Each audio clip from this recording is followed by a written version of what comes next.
Welcome to the Week 5 Preview Podcast Show.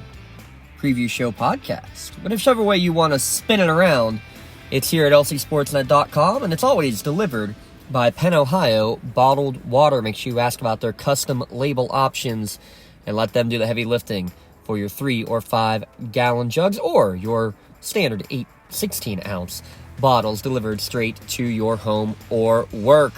Glad to be delivering you some fresh factoids getting ready for this week's set of games within the county. And again, just one game this week featuring county against county. It's Elwood City, the Wolverines, hosting the Mohawk Warriors. Elwood City at 3-2. Mohawk coming in with a 4-1 record, winning 4 straight. They're tied at the top of the conference in the MAC with Neshannock at 2-0. Elwood City coming off their first conference setback last week, 1-1 in the conference play. And again, a great contrast of styles that you're going to see between these two teams. And they have respective leaders in WPIAL. Through 5 games, Mohawk quarterback Jay Rona, he leads the district, 20 passing touchdowns. He's actually third in the WPIAL right now in passing yards.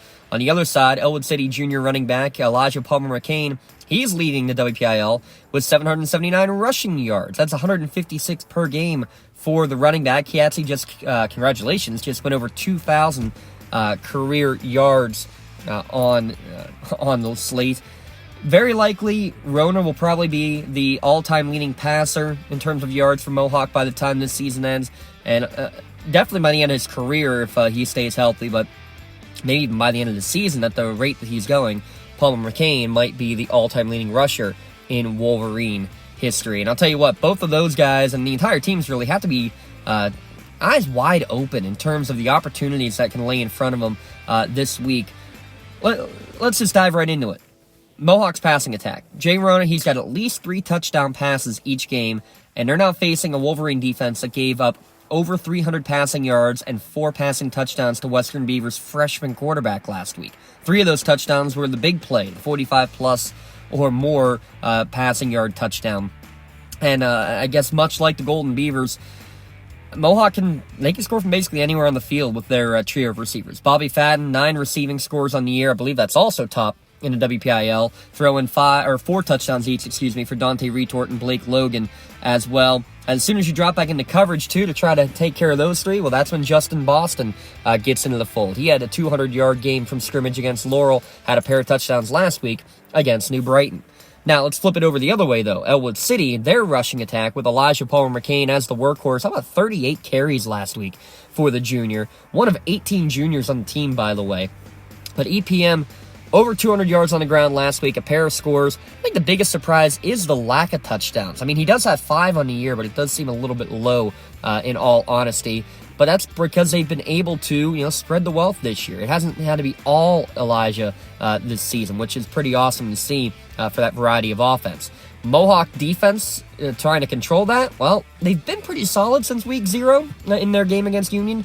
But if there has been an Achilles heel so far for that Warrior defense, it's in the running game. I mean, Laurel had a couple of big, long, sustained drives. They had a 16-play drive in that game. And, I mean, really, other than Ben Hedden of Laurel, I'm not sure that Mohawk has seen a real good power running back like they're going to see on Friday against Palmer McCain. And if you try to focus on him too much, all of a sudden you got Luke Dagrich, who could be the decoy coming out of the backfield. Or one-on-one coverage of them being forced against a 6'6 receiver in Michael Walters. I mean, he and Chris Smiley have connected 5 times this year for touchdown strikes through the air, which actually, believe it or not, that's the most scores in a season through the air for any Elwood receiver in the past decade. So they've been doing some fun stuff too. This is a big fun matchup, and I just want to look at the numbers from last year's matchup where a 32-13 victory for Mohawk. Jay Rona had 277 yards and 3 touchdowns. Bobby Fadden had 2 of them, nearly 200 yards through the air. EPM, 130 yards, both touchdowns on the ground for Elwood City. And Mohawk really controlled that game in terms of time of possession, almost 3 times as much game time with the football. Elwood City can, and they need to, flip that script right there in terms of ball control in order to win on Friday, keeping that Warrior offense off of the field. It will be homecoming there at Helling Stadium as well. Game 6, all at home for Elwood. The other game that we'll have on the network on Friday night, Laurel traveling down to Rochester. And this is an interesting game because Rochester 3-1, Laurel has lost 4 in a row. It wouldn't sound very positive at all. However, this is not a full-strength Rochester team, unfortunately. The Rams have suffered their first defeat last week to Shenango, 18-6. They're now 3-1 on the season. And really, more than anything, this game is huge in terms of implications for the playoffs, because many kind of assumed the Big Seven would be led by the Union, Southside, Rochester combination, and that the final spot would probably be between Laurel and Shenango, and they play Week 9, so it'd be like a win-and-you're-in type scenario. However, with Shenango beating the Rochester Rams last week, everything's thrown to the Wolves. If Laurel wins this Friday against Rochester, now it's the Rams who could be in danger of missing the playoffs no matter what they do the rest of the way. Speaking of Rochester, it's the same old song and dance that they've had for the past 3 years. Great athletes, strong line, but it's been a battle to stay healthy. Last couple of years, it's been the quarterback Parker Lyons getting hurt. Now it's their star running back, Antonio Lori. He's missed a couple of games due to injury. Unsure what he's going to be this week, if at all. Not sure when he will be back in the lineup. Obviously, it's not all about one player, but in 1A football, you miss one key position player like Lori, who does so much for them on both sides of the football. Everyone else shifts into those new roles, and it just makes it tough, and it takes time to really gel properly at that point. Dom Guido broke a long run last week, really subbing in for Lori. Beyond that, though, the Rams' offense could not get much sustained going. Quarterback Jaden Norman, he's definitely improved in the passing game over the course of the second half of last year into this season. And at times, really, a passing game's never been existent for Coach Matt Sook, the Shenango graduate for the Rochester Rams. However, last week, Norman threw it pretty well, but when forced to throw it a bit too much, ends up throwing 3 interceptions. Turnovers really cost Rochester last week. They will have to limit those against the Spartans' opportunistic defense. And speaking of those Spartans, what more can you say about their quarterback, Lucas Santini? What a great job behind center last week. How about this? The first 4 weeks of the year, Laurel as a team, a couple of quarterbacks, had thrown for 133 yards combined. Santini plays the entire game, very balanced. He throws for $111 and a touchdown. He also ran one in for a touchdown. The pass went to Jack Miles for his score on a 4th down. Ben Hennon, he missed the non-conference game. He's back, 122 yards, doing what he does best. I love the Laurel line. It's young, but man, are they getting better and better every week. They really impressed me against Mohawk early on. They fought back well against Union last week. If they can put together a full 48-minute performance, look out. This is a Laurel team that could be peaking at the right time of the year, and we could be seeing maybe another eyebrow-raising scoreline at the end of Friday night. This series, it's been dominated by Rochester. They lead 11-3 overall, but Laurel has won those 3 games in each of the last 4 years, including a couple of shutouts, 42-0, and also a 30-21 win last year. That's a pink out game, down at Rochester High School on Friday night. Well, let's step aside. We got 2 games down, 5 more that we will quickly preview for you. It's the Lawrence County SportsNet Preview Show podcast at lcsportsnet.com. Don't get left out to dry. Call the Penn Ohio Bottled Water Company for the fastest and most efficient bottled water delivery service in the area. Penn Ohio offers bottled water ranging from 16.9-ounce bottles to 5-gallon jugs, perfect for your next event or office water cooler system. Also, don't forget to ask about their custom labeling options. Visit PennOhioBottledWater.com for more information and to get a quote on their delivery services. Whether it's at home, in the office, or on the sidelines, Penn Ohio has you covered. All right, let's jump right back in. Arguably the biggest regular season win in Neshannock football history last week for the Lancers, probably since they upset Stowe Rocks 11 years ago. Now back-to-back 27-26 wins after stopping Beaver Falls on their game-winning 2-point conversion attempt. Can you avoid the hangover traveling to winless New Brighton? And yes, it's been a rough couple of years for the New Brighton Lions, but when you go and play down there at Hill Memorial Stadium, you know where you are. The fans are always out there in full force. You got to come out, you got to play your A game and take care of business right away if you're the Lancers. And capability of making big plays. Neshannock's defense, will they be up to the task? Let's talk about Neshannock's defense.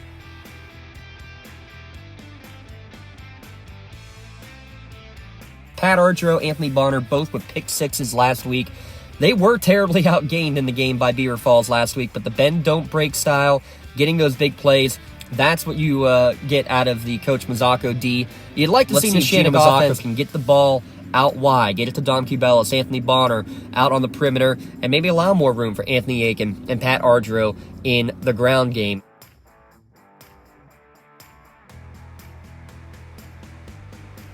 Another game in Class 2A, but District 10, Wilmington hosting Farrell. The best run offense in District 10 against the top run defense in Region 3. Wilmington averaging 272 yards per game on the ground, according to Professor Briggs, the stat machine himself. Farrell, though, allowing just 100 yards, actually less than 100 yards per game on the ground. Wilmington, their wing T's been great this year. They had 4 drives last week against Sharon that were 10 plays or more, but they just could not punch it into the end zone against the Tigers. I do think the greatest part of the day, though, is that it wasn't the Ben Miller show. You know you're going to get great stuff from Ben Miller, but when the defense keys on him, how do you react? Do you get the other guys involved? Miller just 44 yards, but Budabuk with 83. The freshman Chase Mitchell-Tree with 64. Great variety. You need that week in and week out with any offense, but especially in the wing T. On the other side, Farrell, again, a contrast of styles. Most effective through the air. In fact, Greenville 2 weeks ago held Farrell to just 8 rushing yards. Man, the Steelers took that to heart. They responded with a 200-yard attack last week. Cabron Smith, the quarterback, 1 touchdown each way. Jules Johnson, a career high, a $166 on the ground a week ago. I still can't believe this stat, though. Ready for this? Only the 20th time ever that Wilmington has played Farrell, and actually 8 of the previous 19 have just come in the last 5 years, since 2018, as crazy as that is. They first played back in 1921, but the most notable matchup was back 35 years ago when they played each other in the WPIAL Championship back in 1988 down at Three Rivers Stadium. So the 35-year anniversary of the Wilmington versus Farrell game. The other big anniversary, how about 50 years ago, the 1973 WPIAL Championship game between Springdale and Union. The Dynamos winning the championship last year. Union now is the defending WPIAL champion, coming in with a 4-1 record. Springdale 1-4 on the year. Their only win coming against Summit Academy. Some names you'll be hearing from. While dual threat quarterback Chase Wyrock, he's got 9 total touchdowns. Watch for Caleb Gent on the outside getting involved for Union. Shout out to Mike Gunn. Career performance, 92 on the ground, 92 receiving, and a couple of touchdowns each way. That's the type of performance that you need to see from Gunn to be that, really second option out of the backfield to go with Braylon Thomas, the quarterback, who also was great. 3 touchdowns last week against Laurel. So Union at Springdale in non-conference action.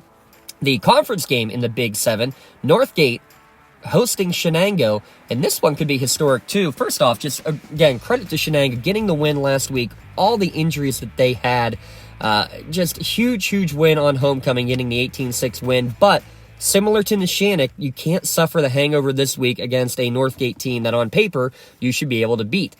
More bodies are getting back to full health for Shenango. This is a very winnable game on paper. You can't let it slip by. The Flames, they have plenty of athletes that can score at any time on the field. Mainly it's their running backs. Darius Fields, he leads the team in receptions and rushing attempts, but keep an eye on the quarterback, Austin Mitchell.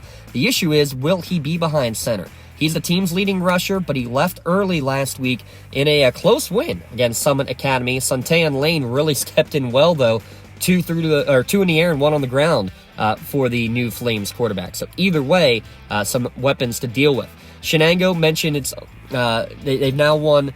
They're a 3-2 record, but that's the second time that they've won despite being outgained by their opposition. Defense has been stellar, and last week the Cats did the main job of holding on to the ball, not giving the turnovers, not giving the short fields. That was the difference in that win more than anything.